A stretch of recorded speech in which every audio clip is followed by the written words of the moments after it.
우리 앞을 보시고 오늘 말씀의 제목을 우리 큰 소리로 한번 읽어볼까요? 시작. 우리는 예배자입니다. 아멘. 우리는 예배자입니다 라는 제목으로 말씀을 증거하도록 하겠습니다. 오늘부터 우리 3주일간 부흥주일입니다. 우리 자녀들과 함께 할 건데요, 함께 찬양하고 말씀을 듣고 기도하면서 하나님의 은혜, 하나님의 회복, 하나님께서 부어주시는 부흥을 충만히 누리시길 바랍니다. 그래서 한 사람도 빠짐없이 오늘 이 예배를 통해서 우리가 다시 구원의 기쁨을 좀 해보겠으면 좋겠어요. 할렐루야. 나에게 임한 구원의 기쁨이 얼마나 큰 것인지 깨닫고 또 우리 각자에게 부어주시는 회복과 부흥 누리시기를 주님의 이름으로 다시 한번 축원을 드립니다. 아멘. 자, 오늘은 그 첫 시간으로 예배에 대한 말씀을 좀 나눌게요. 우리가 방금 전에 말씀의 제목을 같이 읽었죠. 우리는 예배자입니다. 이 질문에 대해, 이 고백에 대해 스스로 답을 한번 해보세요. 나는 진짜 예배자인가? 하나님께서 찾으시는 예배자인가? 물론 이 질문에 대해서 지금 예배하고 있으니까 나는 예배자지, 지금 이 자리에서 예배하고 있으니까 저 예배자 아니에요? 이렇게 말씀하실 수도 있죠. 그러나 하나님께서 받으시는 예배, 하나님께서 찾으시는 예배자는 따로 있습니다. 다시 말해 같은 예배라고 해서 다 하나님이 받으시는 예배가 아니에요. 이 자리에서 함께 예배하고 있다고 해서 우리 모두가 하나님께서 찾으시는 예배자가 될 수는 없어요. 예배자가 있고 예배자가 아닌 사람이 있는 것이죠. 예를 들어 창세기 4장에 보면 가인과 아벨의 이야기가 나옵니다. 이 이야기의 핵심이 예배거든요. 가인과 아벨이 하나님께 예배를 드립니다. 가인이 하나님께 예배를 드리는데 가인은 농부잖아요. 자기가 직접 농사지은 곡식으로 하나님 앞에 예배를 드렸어요. 가인의 동생인 아벨은 목자입니다. 아벨 역시 자기가 직접 기른 양 중에 첫 새끼를 하나님 앞에 제물로 예배를 드렸습니다. 그런데 하나님께서 가인의 예배는 안 받으시고 아벨의 예배만 받으시는 거예요. 왜 그러셨을까요? 하나님께서 가인을 특별히 미워하시고 아벨을 사랑하셔서 그런가? 그렇지 않습니다. 히브리서 11장 4절은 이렇게 그 이유를 밝히고 있어요. 앞을 보고 한번 읽어볼까요? 히브리서 11장 4절 시작. 믿음으로 아벨은 가인보다 더 나은 제사를 하나님께 드림으로 의로운 자라 하시는 증거를 얻었으니 하나님이 그 예물에 대하여 증언하심이라. 아멘. 하나님께서 아벨의 예배를 받으신 이유는 아벨이 가인보다 믿음으로 더 나은 예배를 드렸기 때문인데 그 증거가 바로 예물이라는 거예요. 무슨 말인가? 아벨은 자신이 직접 기른 양 중에 첫 새끼를 하나님께 드렸죠. 여기서 말하는 첫 새끼라는 것은 새끼들 중에 가장 좋은 것, 값진 것, 귀한 것을 의미합니다. 다시 말해 아벨은 하나님 앞에 예배 드리는데 어떤 것을 드려야 하나님이 가장 기쁘실까? 고르고 골라서 가장 좋은 것을 하나님 앞에 드렸다는 거예요. 왜 그랬을까요? 자신을 향하신 하나님의 은혜와 사랑을 생각하니 아무거나 드릴 수 없는 거예요. 가장 좋은 것, 가장 값진 것으로 마음을 다해서 하나님 앞에 드린 것이죠. 반면에 가인은 자기가 농사 지은 것으로 드렸긴 했지만 아무거나 대충 아무 곡식이나 잡히는 대로 하나님 앞에 드렸다는 거예요. 왜 그랬을까요? 가인은 하나님의 사랑과 은혜를 몰라요. 자신을 향하신 하나님의 은혜와 사랑이 어떤지 전혀 알지 못합니다. 예배는 드려야 하고 안 드리면 혼날 수도 있기 때문에 억지로 마지못해 아무거나 대충 하나님 앞에 드린 거예요. 그러니 하나님을 향한 믿음으로 마음과 정성을 다해서 드린 아벨의 예배는 하나님이 기뻐 받으시는 반면에 아무런 믿음도 없이 마음 없이 대충 하나님 앞에 숙제하듯 드리는 예배 하나님이 받으실 수가 없죠. 지금도 마찬가지예요. 지금 우리가 이렇게 한 자리에 모여서 하나님을 예배하고 있지만 하나님께서 받으시는 예배와 받지 않으시는 예배가 있습니다. 우리를 향하신 하나님의 은혜와 사랑에 감격하여 반응하여 믿음으로 하나님 앞에 마음과 정성을 다해 드리는 자의 예배는 하나님이 기뻐 받으실 거예요.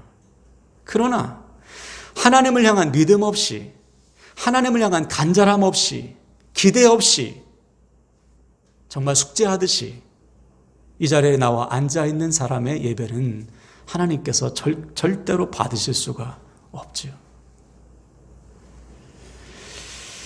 그러므로 오늘 우리는 우리 예배를 좀 돌아봐야 됩니다. 올 한 해 우리가 수십 번, 수백 번의 예배를 드릴 텐데 나는 정말 하나님께서 찾으시는 예배자인가? 나의 예배는 하나님께서 기뻐 받으시는 예배인가? 생각하면서 예배해야 돼요. 안타깝게도 많은 분들이 이 예배에 대해서 잘못된 개념, 잘못된 인식을 가지고 있습니다. 예배는 드리긴 드리는데 잘못 드리는 것이죠. 그 결과 예배를 드려도 삶이 안 바뀌어요. 예배를 드려도 하나님의 뜻을 몰라요. 예배를 드려도 세상을 살아갈 힘을 얻지 못하는 것입니다. 왜? 잘못된 예배를 드리고 있기 때문에. 지난 주중에 어느 성도님이 그러세요. 가끔 믿는 분들, 특히 믿은 지 오래된 분들, 그분들과 만나서 얘기할 때 좀 힘드시다는 거예요. 왜 힘드신가? 분명히 자기보다 신앙의 연수도 오래되고 믿음도 열심히 있는 것 같은데 밖에 나와서 그렇게 불평하는 거예요. 또 다른 사람 흉보는 것입니다. 같이 이야기하기가 힘들죠. 더군다나 주변에 믿지 않는 분들이 있는데도 서슴없이 불평하고 서슴없이 다른 사람 정죄하는 거예요. 그렇다면 이분들은 예배에 소홀히 하는 분들일까요? 그렇지 않을 거예요. 누구보다 예배를 고수하시는 분들일 것입니다. 어쩌면 주일을 성수하고 모든 예배를 지키는 것을 자기 신앙의 자랑으로 여길 수도 있어요. 그런데 교회 밖에서는 불평하고 교회 밖에서는 다른 사람 흉보며 정죄하는 거예요. 이것은 예배라고 볼 수 없지요. 왜 그럴까요? 잘못된 예배를 드리고 있기 때문에. 예배를 드려도 자기밖에 모르는 자기 중심적인 삶을 살게 되는 것입니다. 이것은 우리 모두의 이야기일 수가 있어요. 우리도 잘못된 예배를 드리면 여기서는 찬양하고 밖에서는 불평하고 여기서는 축복하고 밖에서는 정죄하고 비판할 수가 있는 것이죠. 이렇게 일평생 예배한들 하나님을 만날 수 있겠냐고요. 하나님께서 받으시는 예배 드릴 수가 없는 것이죠. 그럼 어떻게 예배하는 것이 올바른 예배인가? 하나님은 우리가 어떤 예배자가 되길 원하시는가? 어떤 예배를 받으시는가? 오늘 바울이 우리에게 세 가지 예배의 원칙을 알려주고 있습니다. 먼저 1절을 다시 보시면 제가 읽을게요. 그러므로 형제들아 내가 하나님의 모든 자비하심으로 너희를 권하노니 너희 몸을 하나님이 기뻐하시는 거룩한 산 제물로 드리라. 이는 너희가 드릴 영적 예배니라. 한번 따라할까요? 예배는 드리는 것이다. 네, 우리 주보 속주에 보면 우리 자녀들 이해하기 쉬우라고 제가 만들어놨어요. 빈칸에 답을 하면서 한번 보세요. 첫 번째 이 원칙입니다. 예배는 받는 것이 아니고요, 드리는 거예요.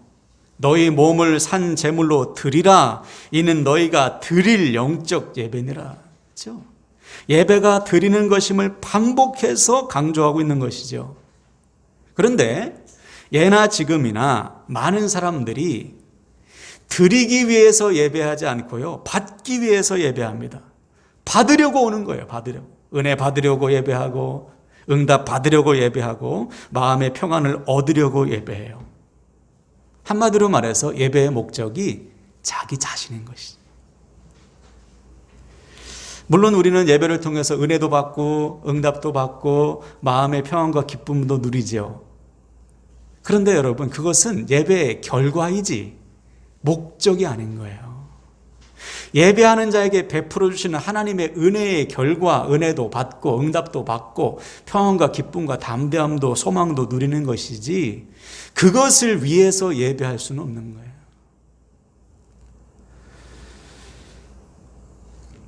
앞에서 말씀드린 아벨의 예배처럼 나를 향하신 하나님의 은혜와 사랑을 깨닫고 그 은혜와 사랑에 반응해서 우리에게 있는 가장 귀한 것을 하나님 앞에 드리는 것, 이것이 예배란 말이에요. 그때 하나님은 그 예배를 받으시고 그에게 하늘의 은혜를 부어주시는 것입니다.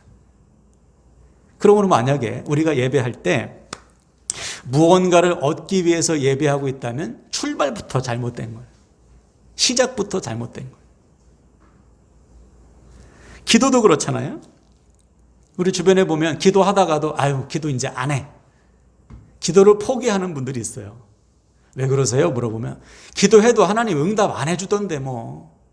기도해도 소용없더라고. 그렇게 말해요. 이분 역시 기도가 뭔지 모르는 사람이에요. 기도는 우리의 소원을 하나님의 이름을 이용해서 얻어내는 것이 아닙니다. 기도는 우리를 향하신 하나님의 뜻을 바로 알기 위해서 하는 거예요.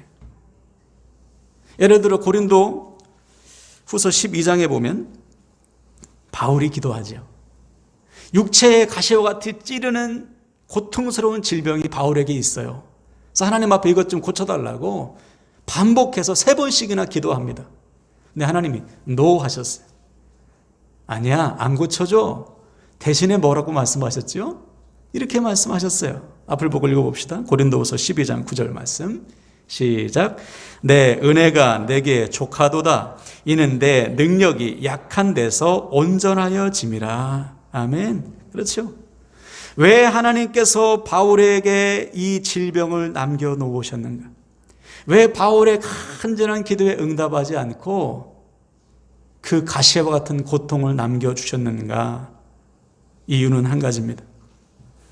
그 고통, 그 연약함, 그 질병을 통해 하나님의 은혜를 끊임없이 구하라는 거예요. 너의 연약함, 너의 질병 해결하는 것, 이건 너에게 안 좋아. 너에게 있는 게 좋아. 왜? 연약함을 통해 하나님의 은혜를 구하기 때문에. 이것을 깨달은 즉시 바울은 그렇지. 하나님께서 나로 하여금 겸손히 하나님의 은혜를 구하라고 이 연약함을, 질병을 남겨놓으셨구나. 이 하나님의 뜻을 깨달은 순간 그는 자기 연약함을 해결해 달라고 기도하지 않고요, 오히려 그 약함을 자랑하면서 살았어요. 이것이 기도입니다. 이것이 하나님께서 받으시는 기도예요. 내 뜻을 내려놓고 하나님의 뜻을 구할 때 하나님은 그 기도를 통해서 역사하시는 거예요. 예배도 똑같습니다. 예배의 목적은 나가 아니고 하나님이에요. 하나님 앞에 내 삶을 드리는 것입니다. 받기 위해서, 무언가를 얻기 위해서 나오는 것이 아니고 하나님 앞에 은혜에 감사해서 내 전부를 드리는 것. 그 예배가 하나님께서 받으시는 예배요, 우리가 반드시 회복해야 될 예배임을 믿으시길 바랍니다. 두 번째, 예배는 나의 전부를 드리는 거예요. 한번 따라할까요? 전부를 드리는 것이다. 1절을 다시 보세요. 그러므로 형제들아, 내가 하나님의 모든 자비하심으로 너희를 권하노니 너희 몸을 하나님이 기뻐하시는 거룩한 산 제물로 드리라. 이는 너희가 드릴 영적 예배니라. 그렇죠. 예배란 우리의 몸을 드리는 것입니다. 여기서 말하는 몸이란 우리 삶 전부를 의미해요. 우리의 모든 감정, 모든 삶, 모든 것을 다 포함한 것이 이 몸이라는 단어입니다. 그런데 예나 지금이나 많은 분들이 예배를 삶의 일부분으로 생각해요. 일부분만 드린다고 생각합니다. 무슨 말인가? 예배를 소홀히 하시는 분들이 가장 많이 하시는 말씀이 뭐예요? 요즘 좀 바빠서요. 요즘 좀 삶의 여유가 없어서요. 예배를 좀 그렇네요. 소홀히 하게 되네요. 이렇게 말씀하시는 분들은 예배가 뭔지 모르시는 분이에요. 하나님은 이사야 43장 21절에서 이렇게 선포하셨습니다. 우리 앞을 보고 읽어볼까? 이사야 43장 21절 시작. 이 백성은 내가 나를 위하여 지었나니 나를 찬송하게 하려 함이라. 아멘. 하나님께서 우리를 창조하신 목적이 뭐냐? 예배라는 거예요. 즉 예배는 하나님과 우리 사이의 관계를 말하는 것입니다. 하나님의 자녀만 예배할 수 있어요. 하나님께서 택하신 백성만 하나님을 예배할 수 있는 것입니다. 그러므로 예배가 무너지면 하나님과의 관계가 무너져요. 하나님과의 관계가 무너지는 즉시 그 인생은 끝나는 것입니다. 공급이 끊어지기 때문에. 그래서 예배는 생명인 거예요. 우리가 잘 아는 엘리야 시대도 한번 생각해 보세요. 엘리야 시대에 완전히 예배가 무너졌죠. 하나님의 백성들이 우상을 섬깁니다. 바알과 아세라 신을 섬겼어요. 그 결과 어떻게 됐습니까? 북이스라엘이 아수르에 의해서 망하고 그 후에 북이스라엘은 하나님의 백성에서 끊어졌어요. 예배가 무너지면 하나님과의 관계가 끊어지고 하나님과의 관계가 끊어지면 그 인생은 끝나는 거예요. 이 사실을 안다면 어떻게 예배를 삶의 일부분으로 생각할 수 있냐 말이에요. 생명을 다해서 예배해야 마땅하죠. 그런데 가끔 보면 안타까운 분들이 있어요. 예배에 생명을 걸지 못하는 거예요. 예배가 삶의 1순위가 아니에요. 오늘 여러분들이 이 자리에 왜 나오셨습니까? 오늘따라 좀 시간이 좀 있고 여유가 있어서 몸의 컨디션이 좋아서 나오셨나요? 아니지요. 예배가 생명임을 믿기 때문에 나온 거 아닙니까? 그런데 예배 가운데 나와 있음에도 불구하고 힘을 다하지 못하는 분들도 가끔 봐요. 아, 저분이 힘을 다하셔야 되는데, 생명을 거셔야 되는데 왜 힘을 다하지 않으시는가? 한번 생각해 보세요. 이 예배를 통해서 내 인생이 좌우된다는 사실을 믿는다면 어떻게 대충 예배합니까? 이 한 번의 예배를 통해 내 인생이 살아날 것을 믿는다면 어떻게 힘을 다하지 않을 수 있냐 말이에요. 전심을 다해서 내 몸 전체를 제물로 드리면서 생명 걸어 예배해야 마땅하지. 아멘이십니까? 바로 그 예배를 하나님이 받으시는 거예요. 그에게 세상을 살아갈 힘과 능력을 부어주시는 것입니다. 그러므로 사랑하는 여러분, 올 한 해 예배의 생명 거시길 축복합니다. 무슨 일이 있어도 예배 우선의 삶을 살아내세요. 예배가 생명임을 믿으시고 모든 예배마다 힘을 다해 예배하셔야 됩니다. 그때 하나님께서 부어주시는 은혜와 회복이 여러분에게 충만히 임하게 될 줄로 믿습니다. 아멘. 마지막으로 세 번째 원칙 2절을 보세요. 너희는 이 세대를 본받지 말고 오직 마음을 새롭게 함으로 변화를 받아 하나님의 선하시고 기뻐하시고 온전하신 뜻이 무엇인지 분별하도록 하라. 한번 따라할까요? 예배는 곧 삶이다. 네, 예배는 삶이에요. 근데 많은 분들이 예배와 삶을 따로 분리해서 생각합니다. 그 결과 예배와 삶이 다른 거예요. 앞에서 말씀드린 권사님들, 신앙생활 오래 하신 분들을 한번 생각해 보세요. 교회 안에서 하나님을 찬양하던 입술로 교회 밖에서 불평하고 교회 안에서 서로 축복하던 입술로 밖에서는 다른 사람 정죄한다. 이 예배가 아니죠. 예배자라고 볼 수 없죠. 그럼 왜 이분들이 교회 안에서의 삶과 밖에서의 삶이 다른가? 그 이유는 예배가 곧 삶이라는 사실을 깨닫지 못하기 때문에, 즉 삶이 예배로 이어지고 예배가 삶으로 이어진다는 사실을 모르기 때문에 예배 따로 삶 따로인 거예요. 그렇게 일평생 예배한들 하나님께서 그 예배 못 받으세요. 한번 가인의 예배를 생각해 볼까요? 가인은 예배를 드렸습니까? 안 드렸습니까? 분명히 드렸죠. 오늘날로 따지면 주일마다 성수했을 거예요. 예배를. 그런데 교회 밖에서는 하나님을 몰라. 하나님과 전혀 무관하게 사는 거예요. 그러면서 주일날 되면 간신히 하나님 생각해서 대충 예배를 드리는 것이죠.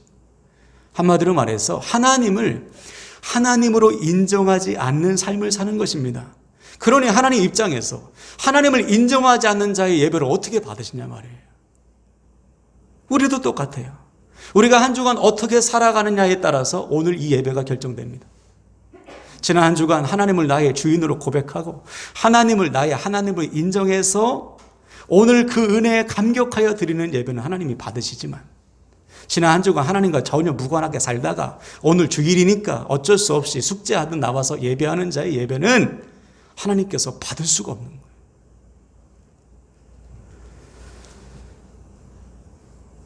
그러므로 사랑하는 여러분, 우리 역시 예배가 삶이라는 사실을 잃어버리는 순간 앞에서 말한 권사님과 가인처럼 될 수 있어요.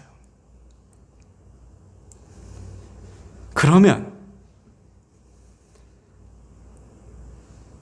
나를 통해 누가 하나님을 만나겠습니까? 나도 만나지 못한 하나님, 나도 알지 못하는 하나님을 내가 어떻게 전해요? 결국은 나와 내 주변을 다 망가뜨리는 구원의 복음의 걸림돌로 전락할 수 있습니다. 예배가 무너지면 이렇게 되는 거예요. 그러므로 여러분, 오늘 우리의 예배는 곧 삶의 결단과 같아요. 오늘처럼 내가 주어진 삶의 자리에서 예배자로 살겠다는 결단입니다. 이 결단이 일어나지 않으면 우리는 반복할 수밖에 없어요. 오늘 1시간 예배 드렸으니까 나머지 일주일은 내 마음대로 살아야지, 이렇게 되어서는 안 됩니다. 오늘처럼, 비록 이 1시간 예배하는 것이지만 오늘처럼 내가 하나님을 나의 하나님으로 고백하며 살아야지. 바울이 친절하게 알려줬잖아요. 너희는 이 세대 본받지 말아라. 오직 마음을 새롭게 함으로 변화를 받아 하나님의 선하시고 기뻐하시고 온전하신 뜻이 분별하며 살아라. 어떻게 사는 것이 예배자의 삶인가? 세상 본받지 말라는 거예요. 세상에 살지만 하나님의 기쁘신 뜻을 분별하며 살아라. 너의 삶이 하나님의 기쁨이 되게 하라. 그에게 하늘의 은혜를, 능력을 부어주시는 거예요. 그러므로 상상해 보세요. 내가 세상에서 오늘처럼 하나님을 나의 하나님으로 인정하고 하나님께서 기뻐하신 것이 뭘까 늘 생각하며 사는 사람에게 하나님께서 은혜와 능력을 부어주시면 그 은혜로 나만 사냐 말이에요. 내 주변에 다 살지요. 내 자녀들이 살고 가족이 살고, 할렐루야, 우리 가정이 살아나는 거 아닙니까? 우리가 직장과 학교에서 하나님으로 인정하고 분별하며 살아간다면 그들이 우리를 통해 역사하시는 하나님을 같이 보게 되지 않겠냐 말이에요. 그러면 나와 내 주변이 다 회복되는 것이죠. 이것이 하나님께서 받으시는 예배, 하나님께서 찾으시는 예배자의 삶임을 믿으시길 바랍니다. 그러므로 사랑하는 여러분, 오늘 이 시간 결단하셔야 돼요. 올해 우리는 반드시 예배자가 되어야 합니다. 우리 예배는 하나님께서 받으시는 예배가 되어야 합니다. 어떻게 해야 됩니까? 첫째, 드리는 거예요. 받기 위함이 아닌 주신 은혜와 사랑에 우리를 드리는 것. 둘째, 일부가 아닌 전부를 드리는 것. 예배 우선의 삶, 생명을 다해서 예배하는 것. 마지막, 삶으로 예배하는 것. 매 순간 하나님의 뜻을 분별해서 하나님의 기쁨을 위해서 사는 거예요.